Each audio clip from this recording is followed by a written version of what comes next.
अब लिटरेचर में ढूंढ रहा था, पता चला वहाँ नहीं है।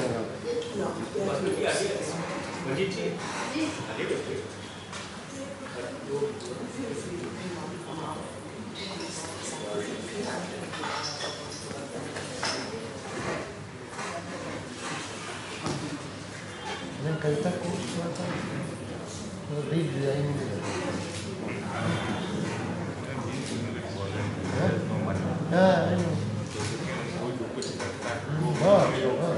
नमस्कार। साहित्य अकादमी की ओर से आपको नए वर्ष की बहुत बहुत शुभकामनाएं। आज का ये कार्यक्रम प्रवासी मंच, जिसके अंतर्गत हम अप्रवासी भारतीय रचनाकारों को आमंत्रित करते हैं और उनका रचना पाठ आयोजित करते रहे हैं। आज हमारे बीच अमेरिका से पधारी हुई कल्पना चिटनिस जी हैं। मैं बहुत ही आदर के साथ साहित्य अकादमी की ओर से आपका स्वागत करता हूँ। कल्पना जी का मैं आपसे परिचय करा देता हूँ।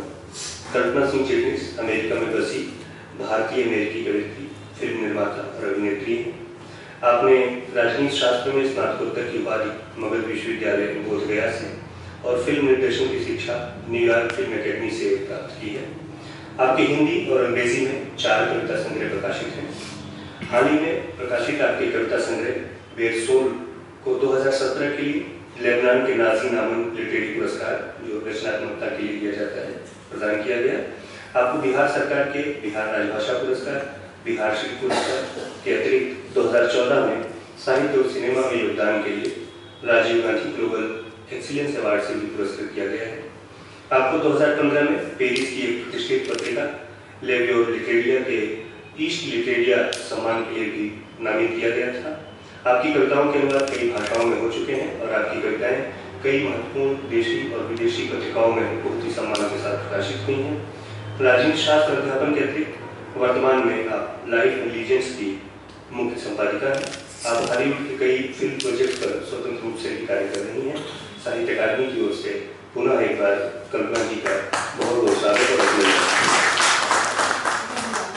इस कार्यक्रम में कल्पना जी अपनी कविताओं का पाठ करेंगी और उनकी रचना प्रक्रिया या उन और किसी भी प्रकार की जिज्ञासा जो साहित्य से जुड़ी हुई है, आप उनके रचनात्मक जीवन के बारे में जो भी पूछना चाहते हैं, संक्षेप में अंत में हम एक 5 से 7 मिनट का एक सत्र रखेंगे। तो आपको हम बहुत ही आदर के साथ आमंत्रित करते हैं। रचना पाठ लगभग आधे घंटे से 45 मिनट तक का और 15 मिनट बातचीत के लिए।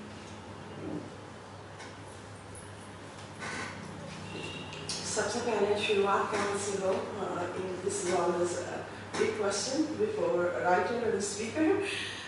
तो मैं ज़्यादा समय और किसी बात को करने में नहीं गवाना चाहूँगी। मैं आपके सामने अपनी 3 हिंदी कविता काव्य संग्रहों में से कुछ कविता हिंदी में पढ़ूंगी। वेरसोल से, जो मेरी अभी लेटेस्ट बुक है वेरसोल, उसमें से भी मैं पढ़ूंगी। और मेरी आने वाली किताब ट्रेसपासिंग एंसेस्ट्रल लैंड्स है, उसमें से पढ़ूंगी। और बाय द वे, शायद आप लोगों से बहुत लोगों को नहीं मालूम, ये तफ्तीश जारी है मेरी बुक जो है, इसकी इस 25वीं वर्षगांठ पे हम लोग एक स्पेशल एडिशन इसका निकाल रहे हैं। I was very lucky to have Gulzar Sahab writing the preface of this book. Kedarnath ji ने भी ब्लॉग लिखा, अमृता प्रीतम जी ने भी लिखा, but I'm pinching myself. मैंने कहा मंगलेश जी को 25 साल बाद आज ये किताब लोग इसकी प्रासंगिकता पर चर्चा करेंगे। ये किताब क्यों फिर से वो का याद है ना, उनकी पहले शादी हुई तो सेकेंड टाइम में उनके फादर भी नहीं थे, उनको वॉक डाउन। तो I spent my prayer up there, and I was very sad that nobody was taking interest in this book. पुरानी किताब पे बहुत ध्यान दे, but then something was meant to be, and I want to share with all of you कि इस किताब की भूमिका एक नए सिरे से उदय प्रकाश जी ने लिखी है। और ये किताब जब आएगी तो आपके सामने मैं प्रस्तुत करूँगी। एंड चूँकि हिंदी मेरी भाषा है, न सिर्फ ये मेरी अपनी मातृभाषा है, but also this is the link language and the main language of our country. And set the politics aside, I'm not going into politics. I take so much pride in saying that I'm part of Hindi, and तो मैं हिंदी से ही शुरुआत करना चाहूँगी, फिर अंग्रेजी में।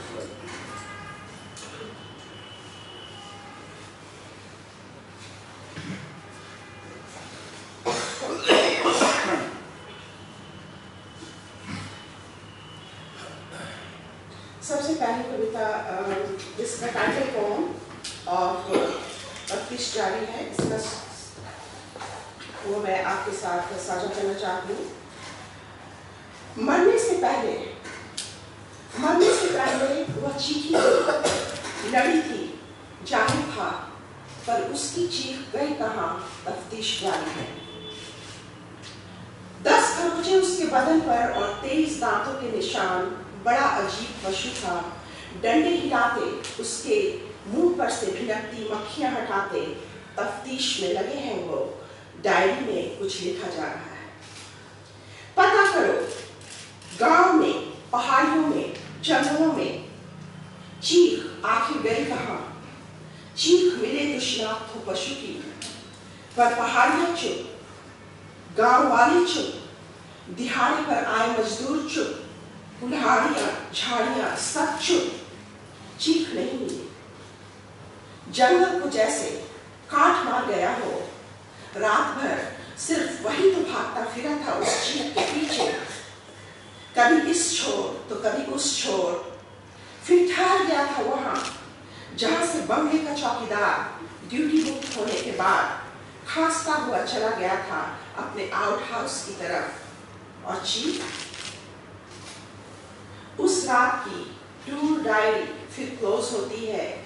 फिर कहीं कोई आवाज नहीं, जंगल में हाका अब भी लगा है।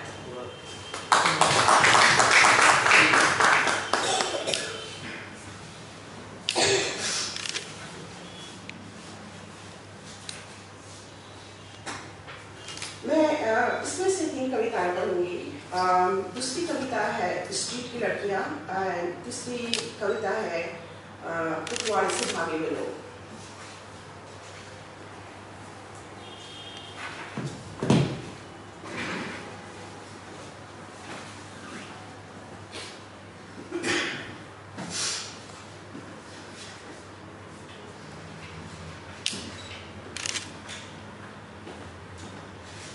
सॉरी बात है, मुझे पहले से इसको मार्क कर देना चाहिएगा।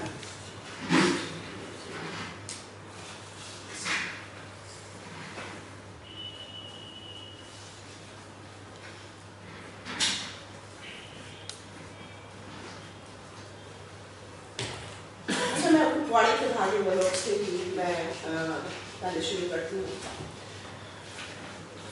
ये छोटी छोटी कविताएं हैं, एक ही शीर्षक के तहत। पहली कविता है, कोई उसे नहीं जानता यहाँ उसके नाम से, कोई उसे नहीं जानता यहाँ उसके नाम से, जो बैठी है गुमसुम लकड़ी के बोझे पर वहाँ, आरी मशीन में काट डाला गया बेटा जिसका, उसकी पहचान बस इतनी ही है यहाँ। ये जम्मू प्रवास के दौरान ये कविताएं लिखी गई थी। हमारे फ्रेंड मिस्टर खालिया यहाँ है, ये रिटायर्ड कर्नल है आर्मी के। एक गाँव, घर, दुधवाती चूल्हे और अधपकी रोटियाँ। कौन आए थे उस रात की पहली रात उनके घरों में, और उस रात के बाद उन्होंने क्यों नहीं खोली थी खिड़कियाँ अपने अपने घरों की। वे अभी कह भी नहीं पाए थे कि उस रात बाद वे क्यों नहीं देख पाए थे अपनी लड़कियों की आंखों में कि एक चिनार अरराता हुआ गिर पड़ता है, वे आखिर नहीं ही कह पाए बात।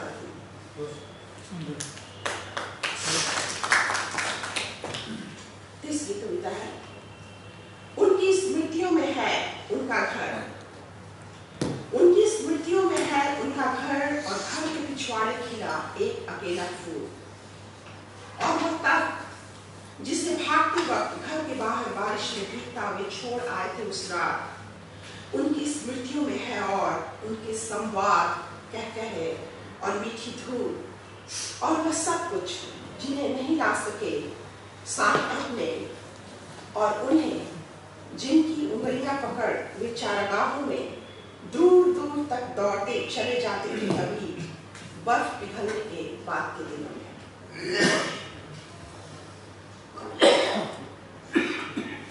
चौथी कविता है, उनकी जड़ों में घोल दी गई बारूद और वे जमीन से अलग हो गए, उनकी जड़ों में घोल दी गई बारूद और वे जमीन से अलग हो गए। किसी ने उनके कानों में जाने क्या कह दिया और वे जमीन से अलग हो गए। बर्फीली आंधियां कह रही और टूट गए चिनार, अपनी धरती से टूटे चिनार कहाँ जाएंगे? सूखेंगे, जलेंगे, जानते हैं हम भी उनकी तरह, जानते हैं हम भी उनकी राख, फिर भी लौटना चाहेगी अपनी घाटियों में।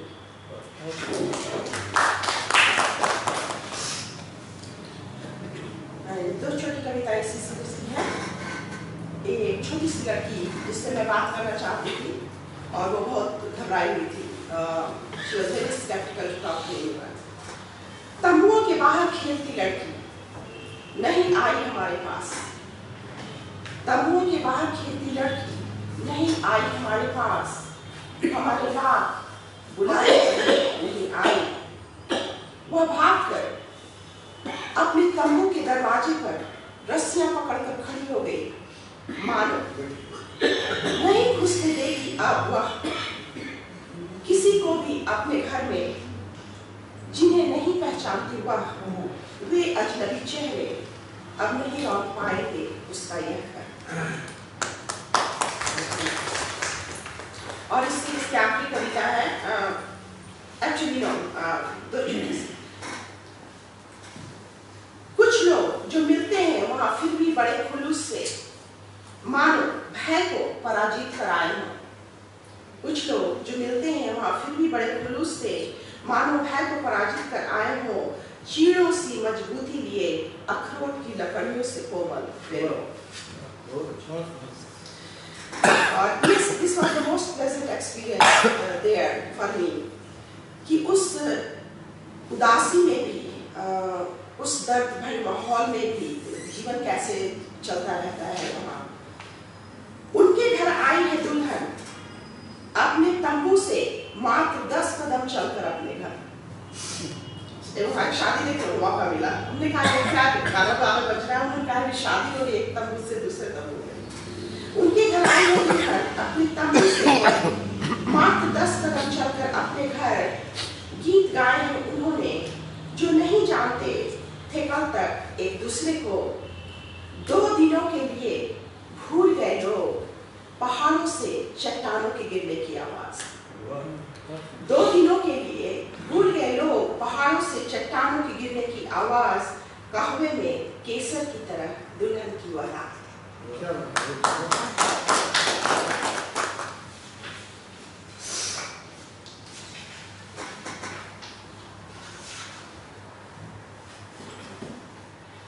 आज की संवादहीनता पर एक छोटी सी कविता लावा। वे कैसे हो सकते हैं खामोश जो लाए थे शब्द डूबकर शताब्दियों के प्रवाह से। वे कैसे हो सकते हैं खामोश जो लाए थे शब्द डूबकर शताब्दियों के प्रवाह से। एक आग पी थी और उगाए थे शब्द हथेलियों पर। आवाज जिनकी उधार नहीं वे क्यों है खामोश। या लहकती है आज भी कहीं अस्थियां उनकी देह में और सुर्ख है लहू। फिर क्यों है वे बर्फ की तरह सफेद जो अपनी खामोशी से करते हैं हैरान हमें। देखते हैं वे सड़कों पर फैलता लावा।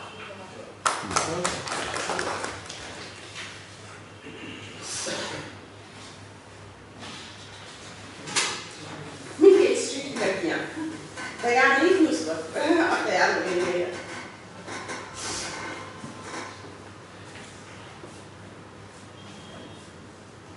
वे चौराहे थी। ये मेरी स्ट्रीट की लड़कियां एक कविता है।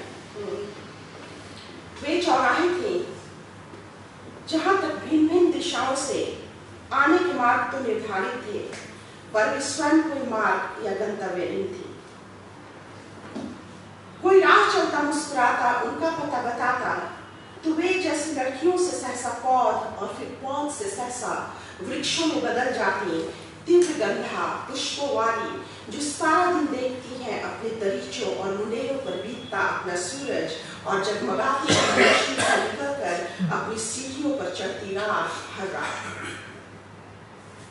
रात बीतती है पर चुपती नहीं। रात बीतती है पर चुपती नहीं। सूरज डूबता है पर मरता नहीं।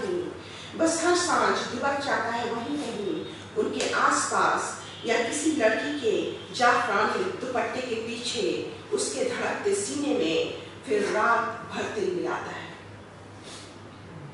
रात थकती है, सूरज तिल मिलाता है, और लड़कियां किसी थके हुए एक लम्हे में देखती हैं अपने थकते पांव, और तब उनकी आंखों में उतर आता है उनका शहर अथवा गांव और अपने घर की एक धुंधली सी याद।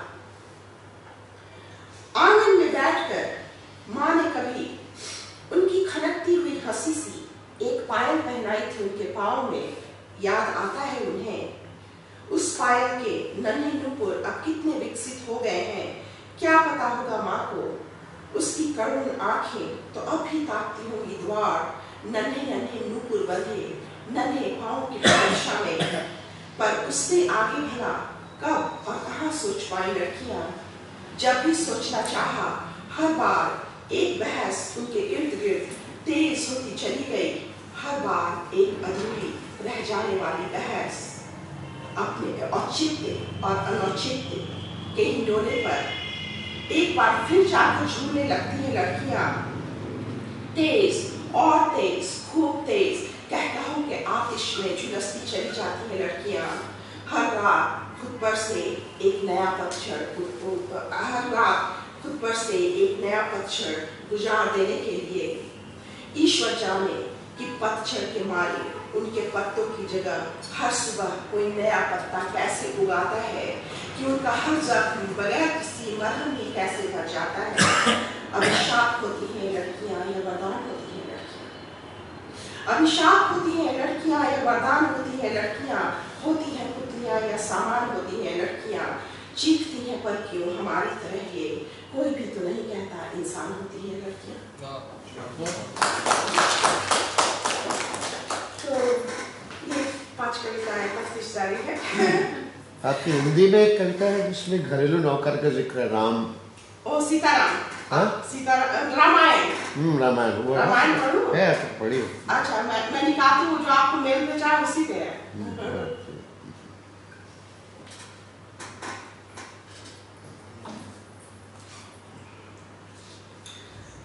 जब तक इसको ऑन करके ढूंढती हूँ तब तक इसमें से पढ़ती हूँ। इसमें है मेरे फोन में। तो चलिए, बड़ी जोश वाली कविता पढ़ी, थोड़ी शांति मेडिटेशन होना चाहिए ना।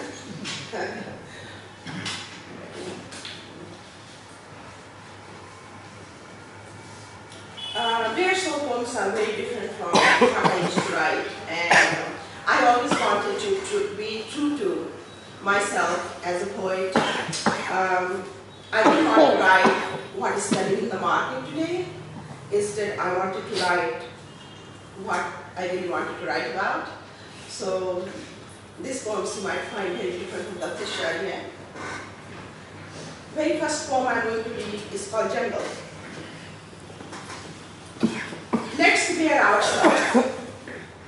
आप मेरे पास कॉफ ड्रॉप है, मैं दूँ आप लोगों को? मेरे पास कॉफ नहीं है, ठीक है।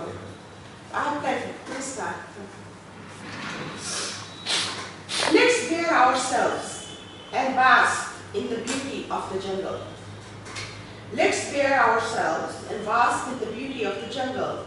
Let's throw away our covers. We have had enough of them. In the jungle, there is no need to pretend. Let's just be whoever we are. Let's be the lions, eagles, wolves, hyenas, deer, doves, deities, or serpents, if that's what we are. Or let's be the trees, hills, rocks, dunes, or fallen leaves on a winding trail. Let's celebrate our thirst, searching for a stream. Let's glow in our skin in the darkness and light. Let's dazzle when the sun plays hide and seek.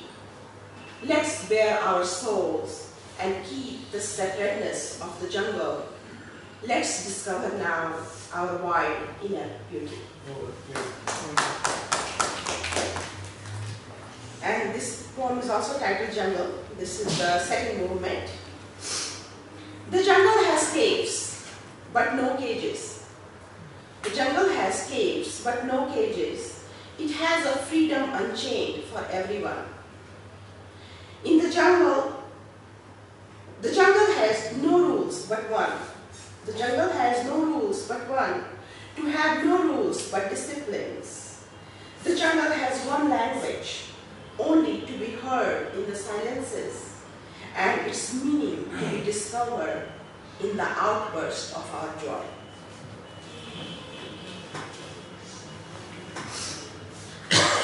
And these are very short poems. Some are only 4 or 5 lines, all under one title called The River of Songs. I opened my eyes and found poetry before me. I opened my eyes and found poetry before me. I turned my back on it to face reality. Ever since, I am transformed into a river of songs. Second, a river takes all, good or bad. The heart of a river does not discriminate. Everything becomes pure as the river flows.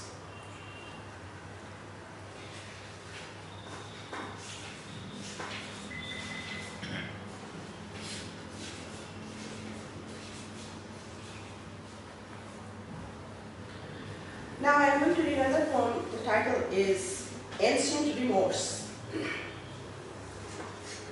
Rooted in defilement, my heart like a pond of fresh lilies.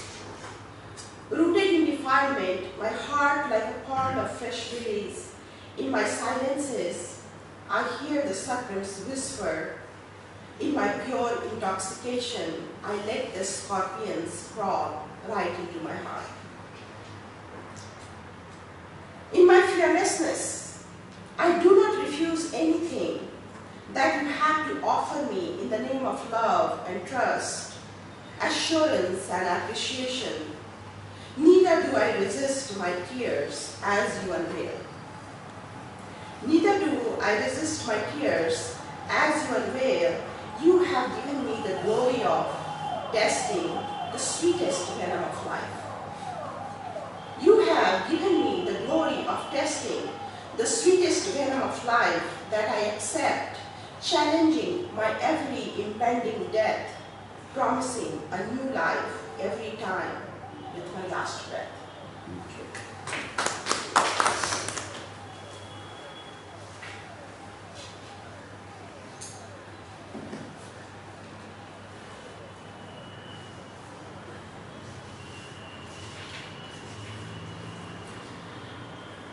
These are some poems, might be some fun, they might be fun for women, perhaps. I don't know about the guys.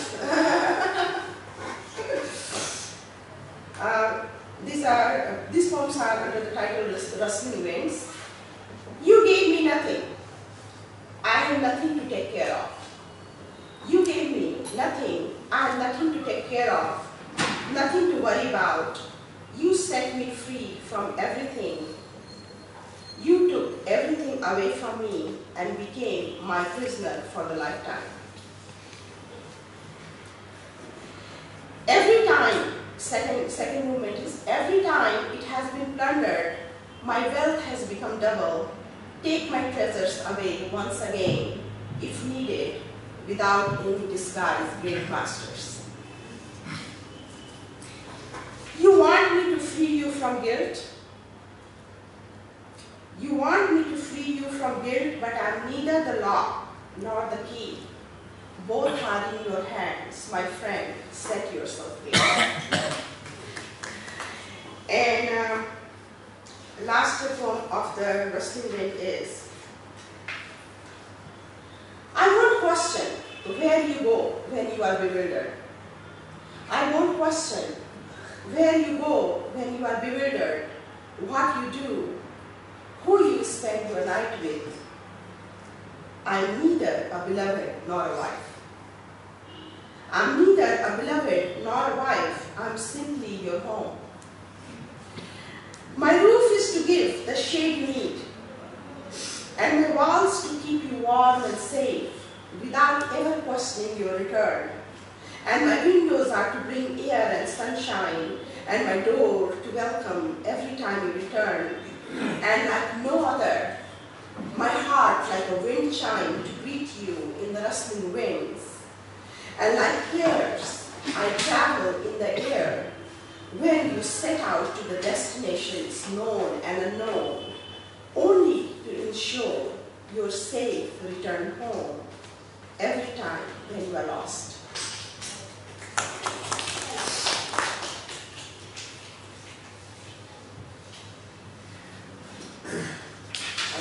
Next poem is Firebird, and then the other one is Touched by the Devil. I will read Touched by the Devil first. Some friends say this is a poetry in paradox, but feel free to whatever meaning, what it means to you.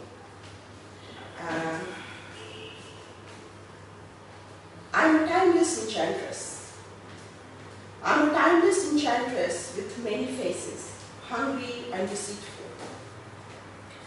I plunder the heart of impoverished, enslave them and look innocent. I'm a timeless enchantress with many faces, hungry and deceitful. I plunder the heart of the impoverished, enslave them and look innocent. I belittle the angels and coax the devils. I dare to touch the flame and blame it on the fire. I jump off the cliffs and blame it on the mountains. I point finger and wage wars. I reside under a cool pot like an ugly slimy frog. I reside under a cool pond like an ugly slimy frog, pretending to be a lotus. I'm kidding. I can't be real if I cry desert and be thoughtful to give the rain to the thirsty souls like mine. I can't be real if I claim to love in a way no one has loved before. I am the biggest farce. I am the biggest farce. I must be laughed and stoned, and I must not expect any more. Not even the Messiah should come near me, and I must endure all without showing any hurt, any remorse. It's my fault if I didn't say. It's my fault if I didn't tell who I am. Ice or the fire, earth or the wind, pauper or a queen. How dare? How dare I wore you like my soul and went out to tell the universe that I'm happier and warmer than the heavens? I shouldn't play games. I shouldn't play games, and if I do, my nerve must be questioned, and I must be tried in the heavens. I must be stripped of my soul, and my body must be hung in the sky, steppled on the blue moon, so that the world can see and learn from my example. Yes, I must remain unforgiven for all my sins at all times.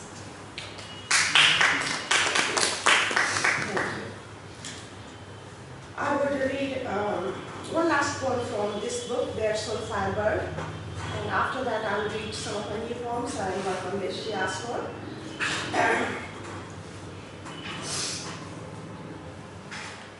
Firebird is the title of the poem. Firebird, stretch your wings and fly high under the blazing sun into the saffron skies. Fly across the deserts without any oasis, searching for a caravan without any footprints. Fly across the oceans of tears and hurts, without any island enlivening your thirst. Fly over the mountains without trees or nests, or any final place for you to ever rest. Firebird, light the sparks in the fallen stars, siphon the volcanoes hidden in our hearts. Come on down and take a rest before setting out on an unending quest. Rescue the songs from the rising flames and walk barefoot on the fire game. conquer the skies forever unconquered, and ask the questions that have never been answered. Firebird, fly to the lands of the glorious remains on your undefeated wings. Bring down the rain.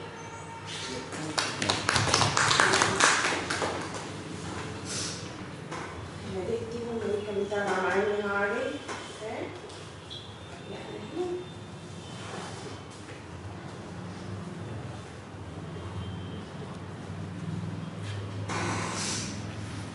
आप लोग bore तो नहीं हो रहे मेरी कविता पाठ से?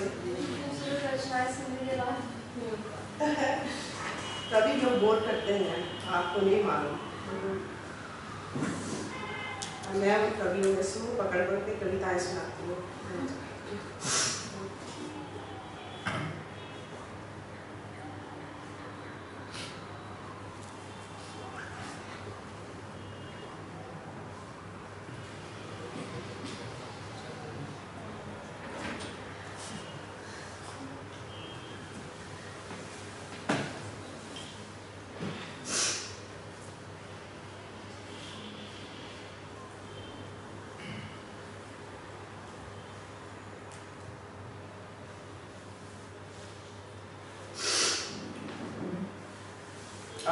मिल गई कविता।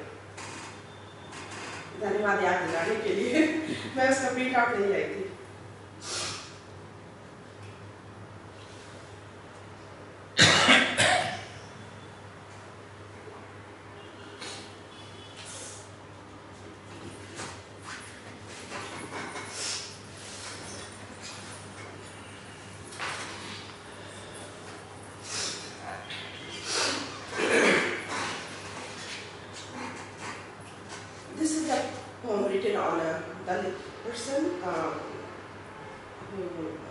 I don't want to call him a servant anymore, but that's what we called at one time, or still we call he's our servant, which I don't think is appropriate to say. Those who serve us, we should say they service us, Yes. तो सीताराम ने कभी हमारे घर में काम किया। वो मेरे फादर के एज के थे और हम लोग बचपन से ही उनको अपने फादर के साथ साथ देखी, पले बढ़े, बूढ़े भी हो गए हमारे यहाँ। उन पर एक कविता मुझे अचानक बहुत रोना आया एक दिन अमेरिका में। कहा सीताराम की याद कहाँ से आ गई? And I called everyone just to make sure if he's okay. Nobody found him, so I don't know where he is. It is dedicated to him, to my Sitaram. But title है इसका रामायण, क्योंकि उसमें सीता भी है, राम भी। तो ये रामायण हमारे रामायण से डिफरेंट है। आप उस पर थोड़ा देखिए। आज यूं ही अचानक सीताराम की याद कहाँ से आई? आज यूं ही अचानक सीताराम की याद कहाँ से आई? सीताराम जिसे घर में हम बच्चे सीताराम कहकर शायद किसी ने पुकारा। वो या तो सीतरामुआ कहलाया या ठेठ भोजपुरी में नौकर कहकर पुकारा गया। सुनी जी नौकर, यह मीठा संबोधन उसे सिर्फ घर की स्त्रियां ही क्यों देती? मेरी सवाल पर माँ और चाची मुस्कुराती, पर उत्तर देने से सदा कतराती, पर दादी इसकी भी रही अपवाद।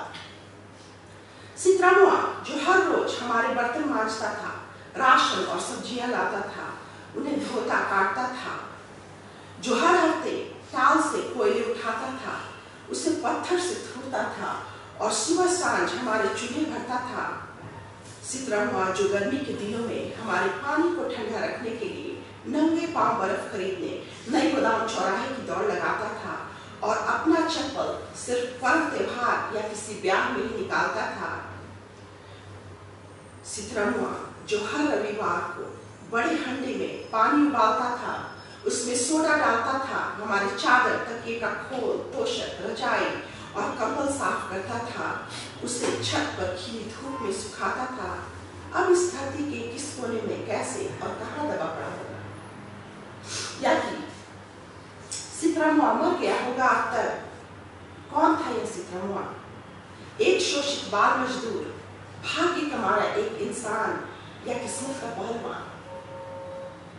सीतरामुआ जो उम्र में मेरे पिता से बड़ा था, 12 वर्ष की आयु से ही उनके साथ पला बढ़ा था। दादा दादी उसकी माँ की विनती पर नवीनगर थाने से लाए थे साथ। कोट बाबू का नौकर कहलाता, इतराता सितरमुआ उड़ा उड़ा रोज पहाड़ के चक्कर लगाकर आता और मैदान में बैठा जब बीड़ी, दारू, गांजा और भांग पीता पकड़ाता तो मुअला का मार पिटाता।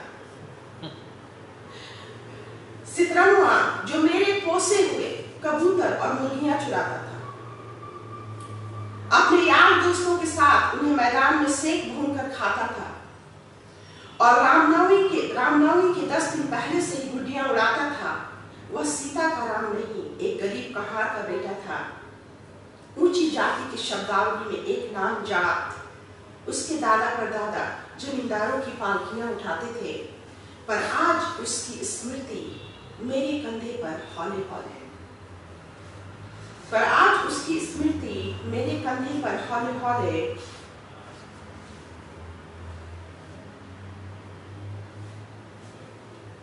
यह समय का कैसा है फिर?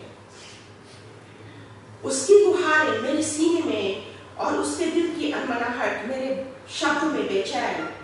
2 जोड़े कपड़े, 3 शाम का खाना और 20 रुपए महीने पगार में 20 साल तक खुश रहने वाला सितरमुआ आज अचानक खुश नहीं था। जाने क्यों? 50 रुपए की तनख्वाह, 50 रुपए महीने की तनख्वाह की मांग स्वीकृत हो जाने के बाद भी शायद खुश नहीं था सितरमुआ। तभी तो अचानक एक दिन लोप हो गया कहीं।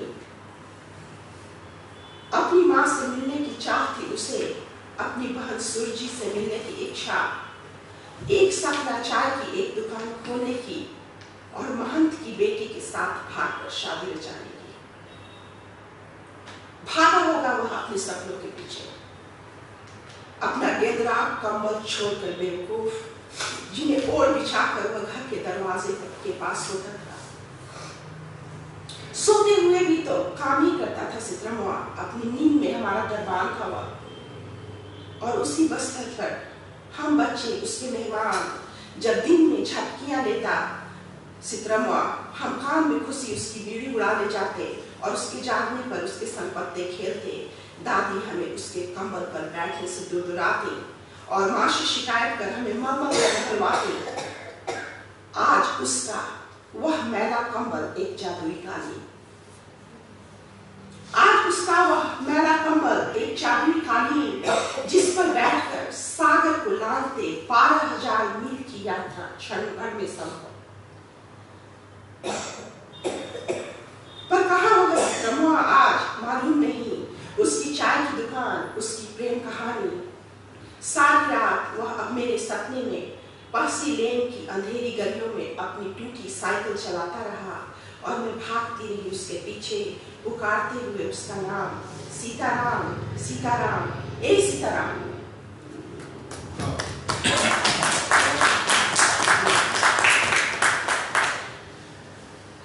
ये भी कविता कुछ हमारे सेंटिमेंट से जुड़ी हुई कविताएं हैं भारत से अमेरिका जाने के बाद। इसका शीर्षक है मातृभाषा। सुबह के 3 बज रहे हैं और नींद आंखों से कोई 100 कोस दूर। सुबह के 3 बज रहे हैं और नींद आंखों से कोई 100 कोस दूर। भाषा का दंश, संस्कृति का दंश, स्मृति का दंश, मातृभाषा अधरों पर एक लंबे समय के बाद लौटी है। मातृभाषा अधरों पर एक लंबे समय के बाद लौटी है। किसी वेदना को मिठास बनने में क्या इतने बरस लगते हैं? किसी वेदना को मिठास बनने में क्या इतने बरस लगते हैं? तीसरी कविता है प्रगति। जिन पक्के रास्तों पर आज विदेशी इस्तेहार लगे हैं, वे रास्ते कभी धूल भरे हुआ करते थे। हमारे छोटे से शहर के गली मोहल्लों में तब बच्चों के खेलने के लिए पार्क नहीं थे। हम रास्ते पर ही क्रिकेट, बैडमिंटन और कबड्डी खेलकर बड़े हुए और धूल भरे अखाड़ों में मल्ल युद्ध करते करते ओलंपिक तक पहुंच गए। I was born in a small town गया। तब ये रास्ते उदार हुआ करते थे। अमीर गरीब, बच्चे बूढ़े जवान, सबसे इनका सरोकार था। पर आज बच्चे इन रास्तों पर नहीं खेलते। अब इन पर सिर्फ मोटर गाड़ियां दौड़ती हैं और इक्के बैलगाड़ी शर्मिंदा होकर हट जाते हैं। और जब इन रास्तों पर नेताओं के मोटरकेड्स गुजरते हैं, राह पर चलता आम आदमी दाएं बाएं। जिन रास्तों पर कभी हमारा बचपन गुजरा, उनसे अब मिट्टी की सोनी महक नहीं उठती, उन पर बारिश का पानी अब जमा नहीं होता। मेरे वतन के बच्चे अब कागज की नाव नहीं बनाते।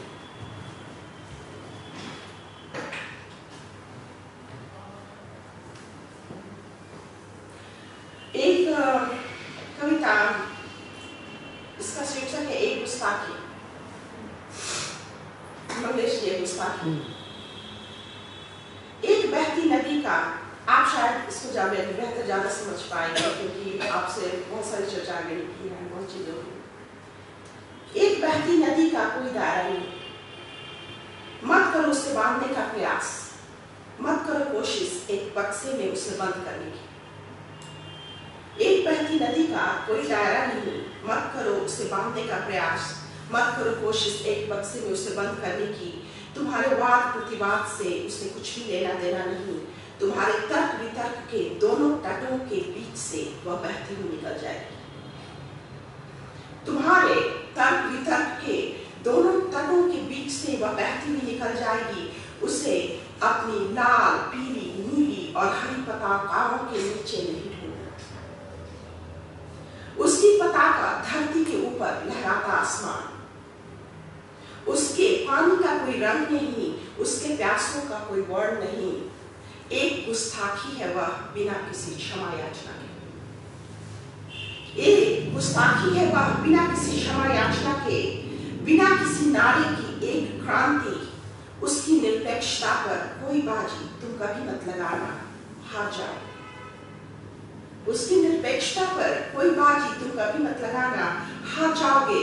उससे आख्यानों में या किताबों के बड़े बड़े शब्दों के बीच तुम कभी नहीं ढूंढना, ना ही किसी नेता के भाषण में या दरबार में पढ़ी जाने वाली किसी कविता में। खामोश बहती नदी है वह बिना शब्दों के लिखी गई एक कविता। खामोश बहती नदी है वह बिना शब्दों की लिखी गई एक कविता। एक बादल है वह जिसका कोई देश नहीं, पर धरती और आकाश दोनों ही उसके अपने। किसी पर्वत की चोटी पर जमी बर्फ की एक परत है वह। किसी पर्वत की चोटी पर जमी बर्फ की एक परत है वह, सूरज की लौ से पिघल जाएगी। उसे कोई नाम या स्थान देने की चिंता तुम कभी मत करना। उसे कोई नाम या स्थान देने की चिंता तुम कभी मत करना। कहीं भी रह लेगी वह बीज में छुपी हरियाली की तरह, बीज में छुपी हरियाली की तरह, रात की आंखों में उगती एक भौर की तरह।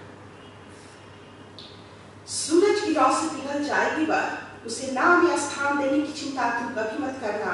कहीं भी रह लेगी वह बीज में छुपी हरियाली की तरह, रात की आंखों से उगती एक भौर की तरह।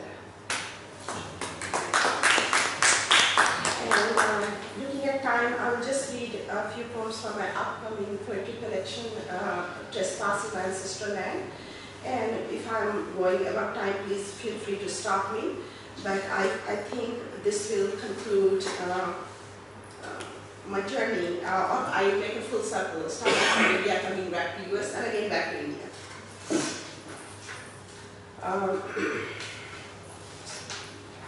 I'll read first of all Trespassing my ancestral lands, and उसके बाद मैं पढ़ूंगी अपनी कविता roots.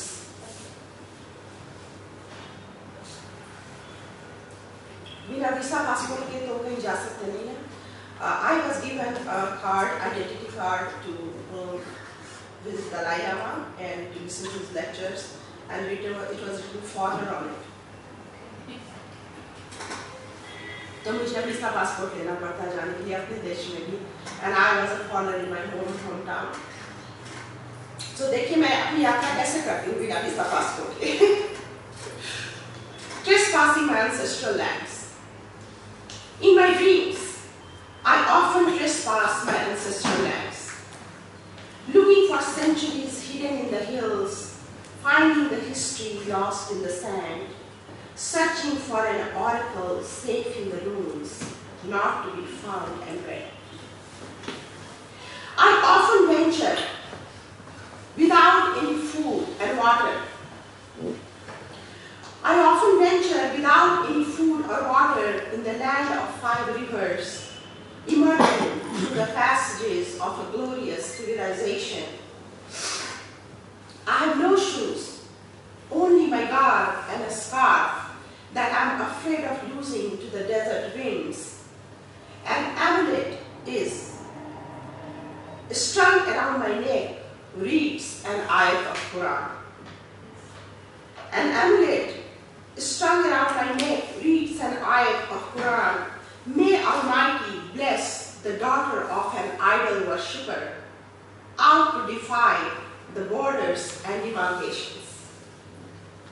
There were only destinations before the birth of nations. In my dream, I often wondered who carved my face and disappeared in the winds. I wondered where my ancestors came from.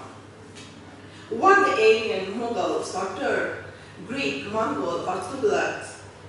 What mountain did they cross? What ocean did they brave? And the roads they traveled, were they made of silk, rocks or gravel? What battles did they fight before surrendering to the light? Where did they slip away from their homes in old palaces or viharas? What food did they eat? What songs did they write and sing?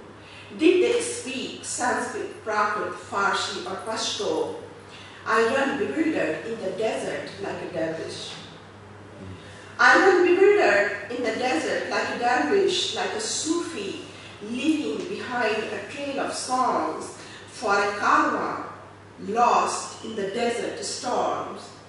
In my dream, I search for Buddha in the forest and Muhammad in a cave. I look for Krishna in the battlefields and Chanakya in Takshashila. In the alleys of towns and villages, I look for Ghalib, Rumi and Khayyam.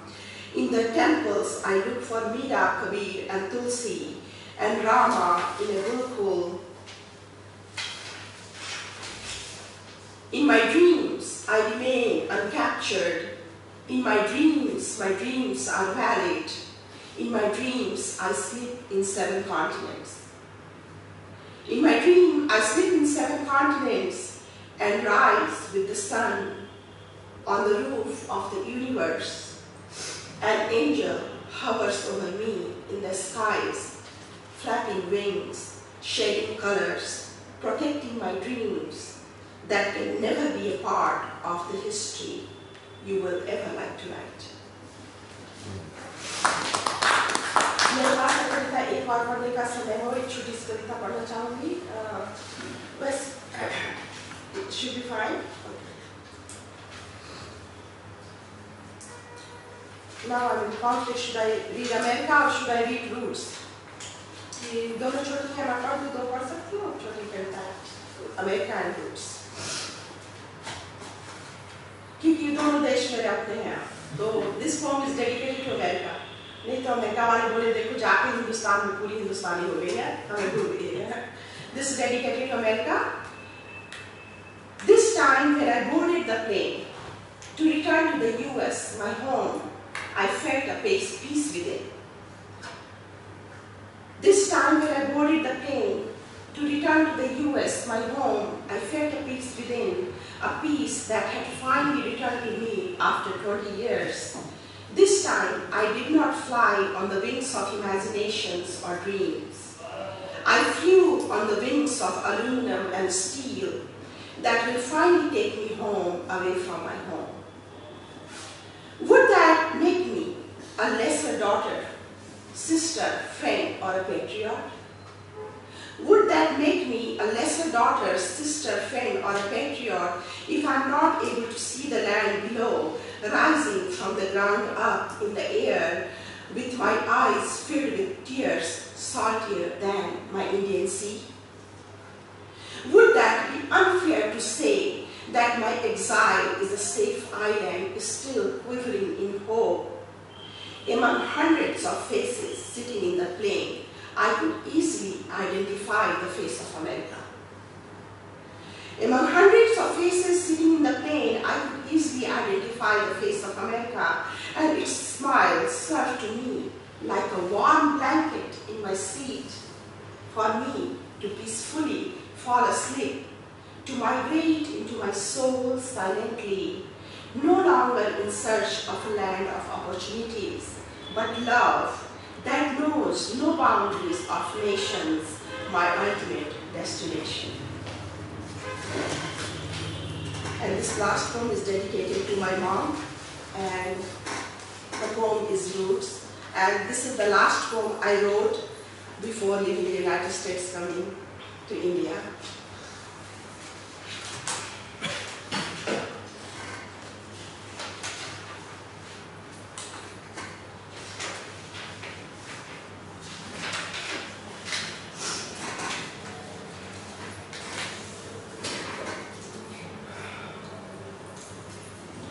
My mother no longer wants to live there where she lived all these years. My mother no longer wants to live there where she lived all these years, where she was born, where I was born, where we both grew up and became old. Last time when we spoke, I was told that nothing grows for her on this earth anymore. Last time when we spoke, I was told that nothing grows for her on this earth anymore. My mother wants to go far from here to live elsewhere. My mother wants to go far from here to live elsewhere where there is no fear and death. But I had returned only to inherit her fear, and the fear of having everything she never had. But I had returned only to inherit her fear, and the fear of having everything she never had, and knowing that there is no death for a life that has never been lived. There is no death for a life that has never been lived. In the land of my ancestors, I stand alone, at the same place now, where my mother stood once, like an evergreen tree. I cling to my roots under the blistering sun, hoping that someday my mother shall return with the rain.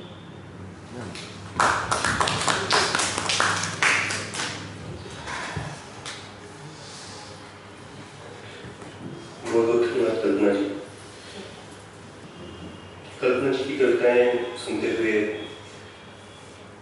आप ये महसूस कर रहे होंगे कि आपके पास कहने का सलीका भी है और कितनी बड़ी रेंज है, इतने विषय हैं। और एक चीज जो आप्रवास, विस्थापन और जड़ों से उखड़ना, इनको अलग अलग रूपों में, तीनों चीज़ों को आप अलग अलग रूपों में आपकी कविताओं में देख रहे थे, चाहे वो बड़े के लोग हों या मातृभाषा हो या और कई रूट्स। ऐसी कविताएं जिसमें ऐसी बहुत सारी भावनाएं, बहुत सारी ऐसी त्रासद घटनाएं भी उसमें आ रही थी। शरणार्थी कैंप का जिस तरह आपने वर्णन किया, बहुत ही मार्मिक। ऐसे मौसम में जब घर से निकलना मुश्किल है, आप सब आए और ऐसी कविताएं सुनी कल्पना जी की, जैसे कहवे में केसर। तो ये बहुत ही, आज की शाम बहुत ही अच्छी है। मैं बहुत आभार व्यक्त करता हूँ कल्पना जी का। और हमारे बीच आदरणीय मंगलेश जी हैं, कुलदीप जी हैं, मैं अपूर्व भाई हैं। मैं अनुरोध करूँगा कि कृपया कल्पना जी की कविताओं के बारे में संक्षिप्त टिप्पणी करें। अनुरोध सर।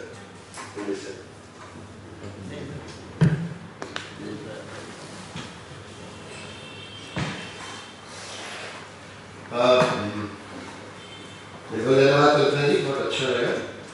मैं जरा प्रवासी लेखन को बहुत उम्मीद से नहीं देख पाता, लेकिन you are real poet in your own right, तो बहुत अच्छी लगी। प्रवासी और प्रवासी है ना, तो कभी तो कहीं का नहीं लिखता है, जैसे कि आपकी कविता पासपोर्ट वाली कहती है। तो उस कविता को सुनते हुए मुझे एक आयरिश कवि की कविता याद आई, मुझे बादलों का पासपोर्ट चाहिए। तो एक पासपोर्ट ऑफ क्लाउड्स, तो बहुत अच्छी, क्योंकि आपके सरोकार वही हैं जो कि सरकारी हिंदी कविता के सरोकार में, जैसा कि उन्होंने कहा तुमने कि स्मृति और चीज़ों का छूटना, विस्थापन, निर्वासन, वो सब चीज़ें हैं उसमें, और जो छूट रही हैं चीज़ें वो कैसे बचाई जाए, और ये बचाने की कोशिश है उसमें हमेशा। तो जैसे आपकी माँ जो है बिल्कुल हम सब की माँ की तरह है, तो मुझे लगता है उससे बहुत आसानी से एक कर सकते हैं संवाद अपना, तो इस रूप में बहुत अच्छा है। दूसरा, आपकी कविताओं में जो आवेग है, जो हिंदी कविता की विशेषता है, तो एक निरावेग नहीं है, वो आवेगपूर्ण है, और उनमें एक दूसरा एक जो मुझे लगता है पश्चिमी कविता में एक जो मोनोलॉग या ये सॉलिलॉग की जैसा ग्रुप है, वो आपकी कविताओं में बहुत कम है, तो इस मामले में वो अभी बहुत ज़्यादा हिंदुस्तानी है। तो अंग्रेजी कविताएं में आप काफ़ी हिंदुस्तानी है, ऐसा मुझे लगा, और मैं लेकिन अंग्रेजी हिंदी कविताओं फर्क काफ़ी है, जो कि अंग्रेजी कविताओं में आपका एक असर्शन ऑफ द आइडेंटिटी है, जो कि हिंदी में नहीं है, बल्कि हिंदी में दूसरे अदरनेस की आइडेंटिटी है, जो अदर्स हैं, how we could connect with them. तो मुझे लगता है इस मानी में बहुत अच्छा हुआ था वो, और क्योंकि शायद इतनी दूर रहना और एक ऐसी जगह में रहना जहाँ की कोई हिंदी कहता है या हिंदी का मुहावरा जहाँ आदमी हाथ से छूट जाता है, वहाँ आप इस मुहावरे को मतलब न सिर्फ पकड़े हुए हैं बल्कि विकसित भी कर रही है, ये बहुत अच्छी बात है। तो आपकी रचनाशीलता की ओर हम हमेशा उम्मीद से देखेंगे हमेशा। मैं हिंदी कविताएं पढ़ती रहती हूँ ना, तो पता चलता है। So I get inspiration from all of you, and thank you so much. एक चीज़ मैं सिर्फ कहना चाहूँगी कि कभी मैं पहले थी प्रवासी बाद में हुई, तो आप तो उम्मीद नहीं छोड़ेंगे। जो कभी होकर प्रवासी होता है ना, प्रवासी होकर बाद में कभी हुआ तो आप निराश होइए उससे। जो पहले कभी था उससे उम्मीद रखिए थोड़ी आप। मैं तो बिना पढ़े पढ़ूंगा कभी तो नहीं, मैं कुछ बोलूँगा नहीं, बहुत अच्छा लगा, बस ये कहूँगा। एक सवाल करूँगा कल्पना जी, you write in English and Hindi. Yes. Where do you feel more natural?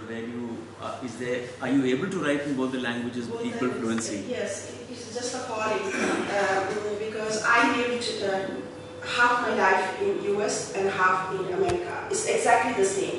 25 years here, 25 years there, and maybe 1 or 2 here there if I'm traveling. Otherwise, half and half. So.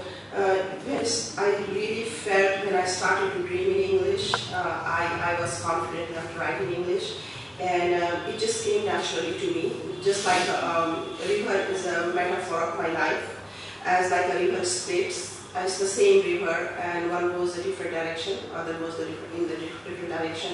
So I think it's just what inspires me, depending on what inspires me. Like I thought about Sitaram, and I cannot write that poem in English because Sitaram I relate to him in Hindi, so I write in Hindi. Whereas now I'm talking to my mother, and I feel like her pain from distance. So now, as an alien, a daughter there in another country, and listening to my mother's pain, I can only express in English because my mother is trying to distance from the pain I'm feeling. I'm actually more Indian, she's more American. She doesn't want to connect to her root. I want to connect to my root. So it's just like a calling. So whoever knocks at my door, I speak in that person's language. Let me put it. So कविता की एक व्यक्ति मान लीजिए कविता को, जिसने भी मेरे दरवाजे पर दस्तक दी, बोलती हूँ मैं उसी की भाषा में। We have also translated some of Kedarnath Singh's poems. So I think we can listen to 1 or 2 of them. Sure. I brought if you have. Yeah, I have a couple of poems of Kedarji. And और दूसरी reason मुझसे अंग्रेजी में लिखने का था क्योंकि मुझे लगा हमारा साहित्य इतना समृद्ध है, सिर्फ हिंदी ही नहीं हर भाषा में जो साहित्य लिखा जा रहा है, तो मुझे ये बड़ा दुख होता था देख के हमारा साहित्य विदेशों में उतना लोकप्रिय नहीं है, लोग जानते भी नहीं है बड़े बड़े लेखकों को, कारण ये कि हमारे पास ट्रांसलेशंस, अच्छे ट्रांसलेशंस उपलब्ध नहीं है। तो बहुत जब से इंग्लिश में लिखना शुरू किया, हिंदी वालों ने खारिज किया मुझे कि अब अंग्रेजी वाली हो गई है, और अंग्रेजी वाले अभी भी मुझे हिंदी वाली समझते हैं। तो I tell them, I'm the same person. I'm doing service to Hindi by translating Hindi poets, because this way I'm deeply connected to my root job in मुहावरे और सो। तो पढ़ते तो हम वही हैं। आप तो वो चीज़ नहीं कि हमको प्रिंट मैगजीन में पढ़ना है, ऑनलाइन हर सारी चीज़ें उपलब्ध हैं। तो हिंदुस्तान जो सरकार पहले के जो प्रवासी भारतीय हुआ करते थे, शायद उनको बहुत सारी चीज़ें पता न हो। On daily basis, what is happening in India, we are reading it. That is feeding us here, and when we are writing, that is inspired by that. तो जमाना बदल गया है, टेक्नोलॉजी बदल रही है।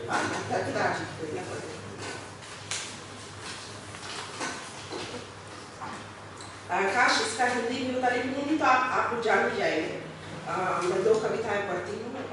द अर्थ शैल रिमेन, यह पृथ्वी रहेगी, यह कविता। I'm sure the earth shall remain, if not elsewhere, it shall remain in my bones. I'm sure the earth shall remain, if not elsewhere, it shall remain in my bones, as a woodlouse lives in the trunk of a tree, as a weevil lives in a seed. The earth shall remain in me, even after doomsday. If not elsewhere, in my mortality, and one day I shall rise with the entire earth, water, and the tortoise. I shall rise and set out to meet someone I have promised to meet.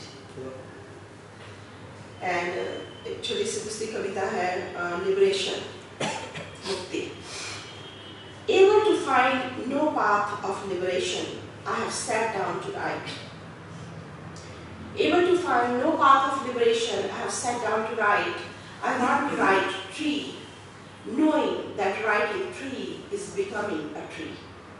I want to write water, human. I want to write human, hand of a child, the face of a woman. With all my vigor, I want to throw words toward humans, knowing they will do nothing to a human being. On a busy street, I want to hear that explosion which occurs when the word and humans collide. On a busy street, I want to hear that explosion which occurs when the words and humans collide, knowing nothing will happen from my efforts of writing. I want to write.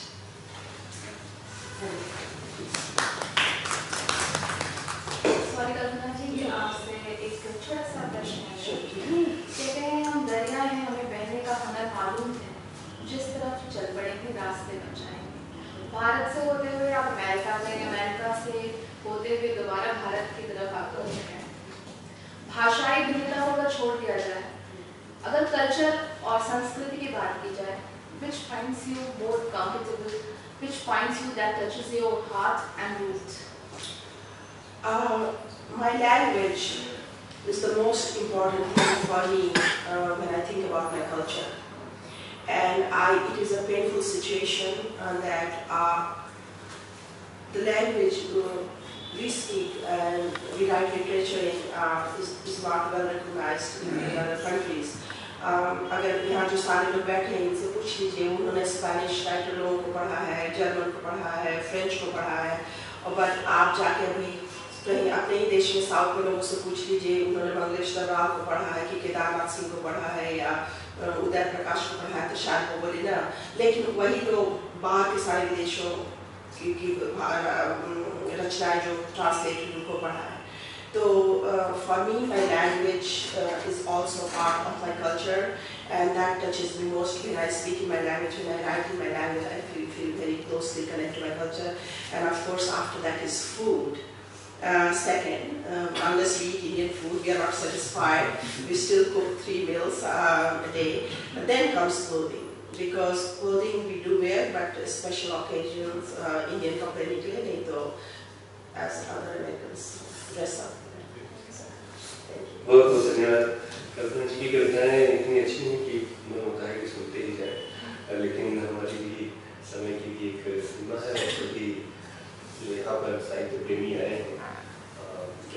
था कि इस मौसम में आए और ये निश्चित तौर पर उनका कविता के प्रति प्रेम है। मैं आप सभी का साहित्य अकादमी की ओर से बहुत बहुत धन्यवाद करता हूँ। अकादमी का भी बहुत बहुत धन्यवाद और सभी अतिथियों का। आप सब ने आकर के आज की शाम को बहुत यादगार किया। आप सभी चल रहा